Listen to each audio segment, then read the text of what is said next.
Abrimos nuestro informativo en Ciudad del Vaticano. Tras una espera de 2 horas y mucha expectación, salió humo negro de la chimenea de la Capilla Sixtina, donde hoy empezó ese cónclave en el que se va a elegir al sucesor del Papa Francisco. Significa que en esa primera votación aún no hubo un acuerdo sobre quién será el próximo Papa de la Iglesia Católica. A partir de mañana, los 133 cardenales reunidos realizarán 4 votaciones, 2 por la mañana y 2 por la tarde, hasta que tras alguna de ellas salga quizás ese humo blanco por la chimenea que indicaría al mundo «Habemus Papa», tenemos Papa. Pero es un proceso que podría prolongarse varios días. Miles de fieles y curiosos turistas se congregaron en la Plaza de San Pedro para seguir cada segundo de la votación más incierta del último siglo. El mundo tiene pues la mirada puesta en una chimenea. Johan Ramírez, nuestro enviado especial en Ciudad del Vaticano. Johan, no sorprendió ver ese humo negro, pero sí sorprendió algo que tardara en salir tanto tiempo. ¿Por qué? ¿Qué es lo que se comenta? Efectivamente, Ana, sorprendió eso. Estaba previsto que a las 7 de la noche saliera el humo blanco o negro por esa chimenea. Sin embargo, 2 horas después, a las 9 de la noche, cuando ya la impaciencia era general, apareció finalmente ese humo negro que mostraba que no había acuerdo. Uno se pregunta si tal vez hubo un acuerdo, eligieron a un papa y este rechazó el nombramiento, tal vez hubo diferencias entre los cardenales a la hora de votar, tal vez hubo algún inconveniente para hacer las votaciones o para contabilizar los votos. Son especulaciones y preguntas que quedan en el aire, Ana, y que nunca podrán ser confirmadas, porque hay que recordar que esos 133 cardenales reunidos en la Capilla Sixtina han jurado un voto de secreto total y perpetuo, con lo cual lo que sucedió allí en la Capilla Sixtina, allí se va a quedar. Lo que sí sabemos, lo que tú decías, mañana retomarán las votaciones, 2 en la mañana y 2 en la tarde. El humo negro o blanco se espera entre 10:30 y mediodía, y si fuese necesario, entre 5:30 de la tarde y 7 de la noche, hora local. Ana. Johan, es el cónclave más concurrido y multicultural de la historia. Cuéntame un poco más sobre posibles favoritos y sobre los requisitos que deberá traer el nuevo Papa. En efecto, hay consenso general en que la Iglesia Católica necesita un Papa de la unidad, un Papa que pueda acercar esas visiones distintas entre progresistas y conservadores, entre quienes piden una continuidad del Papa Francisco y quienes llaman a una ruptura con el legado del pontífice argentino. Pero hay distintas visiones, por supuesto, que separan a los cardenales en ese sentido. Hay algunos favoritos, por supuesto.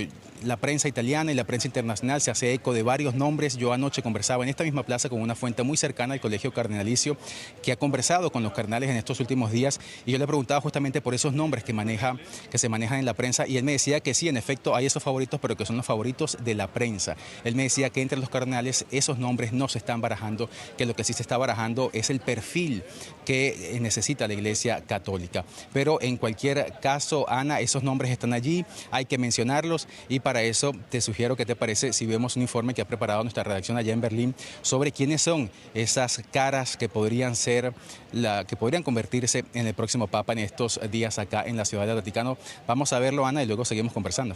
Muy bien.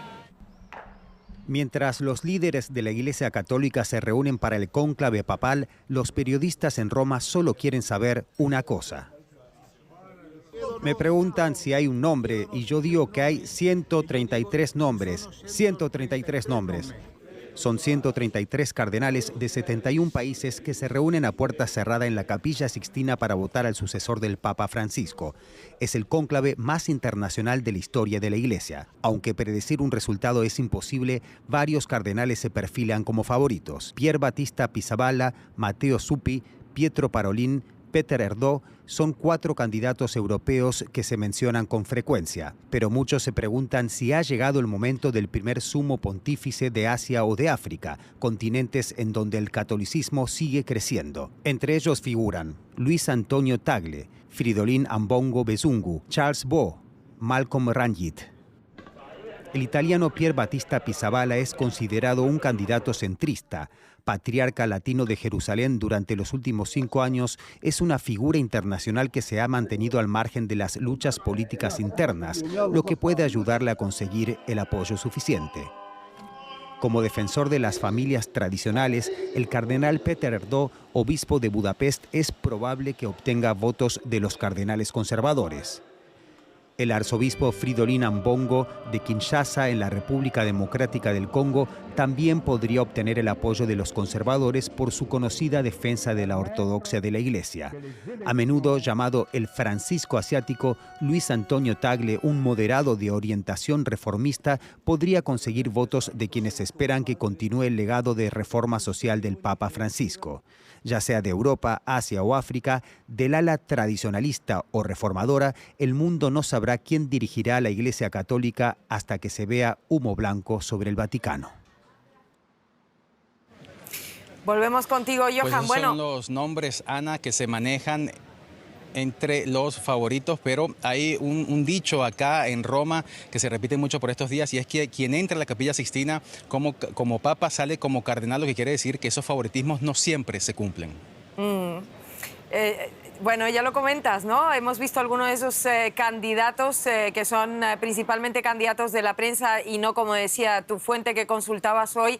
Acércame un poco más a esas cosas que estás viviendo tú ahí y que nosotros aquí no podemos vivir. Por ejemplo, al ambiente que se respira hoy y estos días en la Plaza San Pedro, donde estás.